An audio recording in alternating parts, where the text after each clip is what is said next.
Ladies and gentlemen, would you please join me in slow clapping Miss Bethany Shiplap for finally showing up to record 17 minutes after we were scheduled to start? Would you all join me, please? Nice slow clap Mr. for Mann. Miss Bethany Shiplap.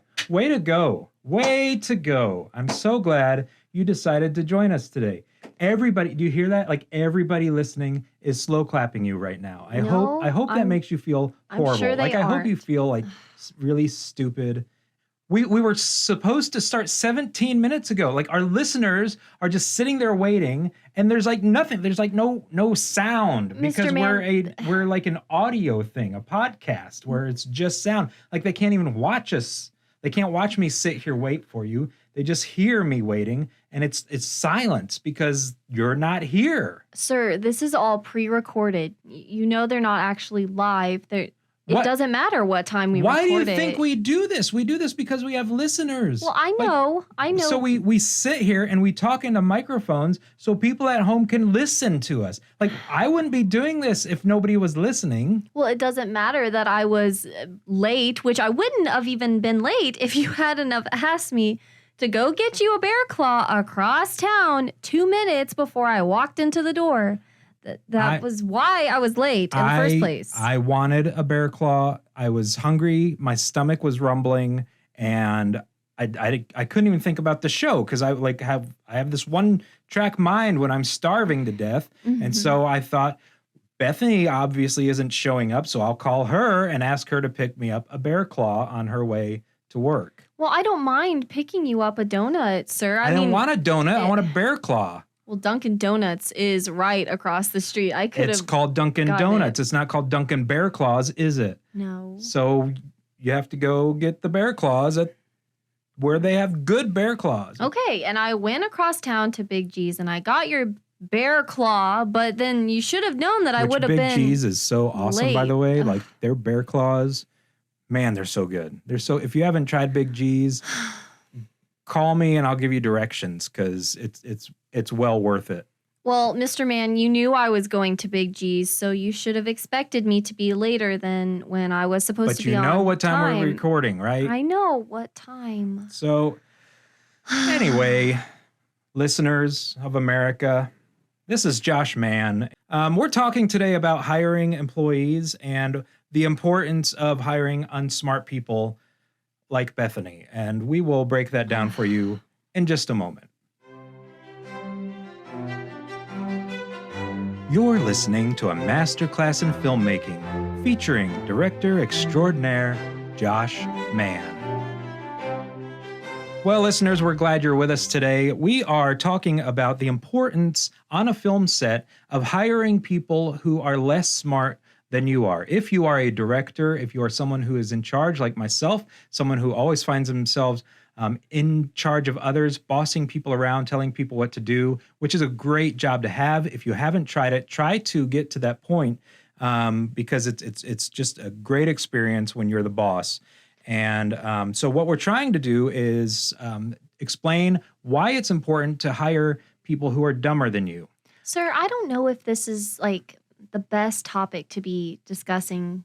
Like, why? Judging like a potential person to hire based on like how smart you think they are. You have to. And you don't understand because just like I'm explaining here, you're dumber than me. And so you're not able to comprehend. So we're going to talk about 3 reasons why it's important to hire people who aren't as smart as you, or another way to say it, they're stupider than you are. And then we'll talk about 3 ways to identify people who are stupider than you. So the first one is this. If you hire somebody who's smarter than you, they might actually know more than you. And that's a dangerous thing to have. If you're trying to be the boss and trying to be in charge, you might say something and they might think it's dumb and then they correct you. You don't want that to happen. So don't you think that could be actually good, to like have feedback? Don't you think that can be good? No, I don't. I think it's stupid. Like I'm trying to be the boss. How do I lose all respect from everybody if I'm not bossing people around? Number 2 is this. they might change your mind about something. That can be good. I'm talking. It's my show. My name's on it. It's a masterclass in filmmaking featuring director extraordinaire Josh Mann. That is me. It's not featuring you. You're not even a good producer. Like you, Mr. Mann. Let me continue. So if you have an idea about something and you hire somebody smarter than you, they might try to change your mind. And then when the film is done and somebody comes to you and says, hey, that was a great idea, I like the way you did that, then suddenly you feel like this anger inside because you realize, oh, that wasn't my idea at all. That was so-and-so who changed my mind when I had a good idea, possibly even a better idea. So don't hire smart people because 1, they might know more than you. 2, they might change your mind about something. And then the third reason you don't want to hire somebody who's as smart as you are is this. They might think you're dumber than them. And we would hate to have that. Absolutely. You're starting to get it. Good. So what you don't want is for people to think you're dumber when you're actually smarter. So, or if you are accidentally dumber than them, you don't want them to know it. So just don't hire anybody who could possibly be smarter than you, because then they might think that you're not as smart as them, and then you're the dumber one. And that is a terrible place to be when you're trying to be the one in charge.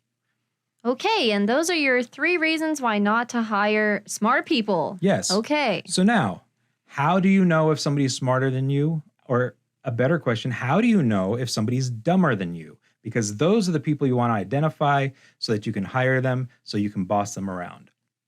So the first one is this. If everything they say sounds stupid, chances are they're dumber than you. That makes sense. Yeah. That one actually makes sense to me. So, for instance, when I was interviewing Bethany, I don't remember what it was she said, but like I would ask her questions just about her education or her history, her jobs that she's had in the past, and she would say things. And I don't remember what she would say, but every one of them, I would think, this is so dumb. Like, what is she even talking about? And so I thought maybe she would be a good fit because obviously somebody dumber is probably somebody who I can be in charge of.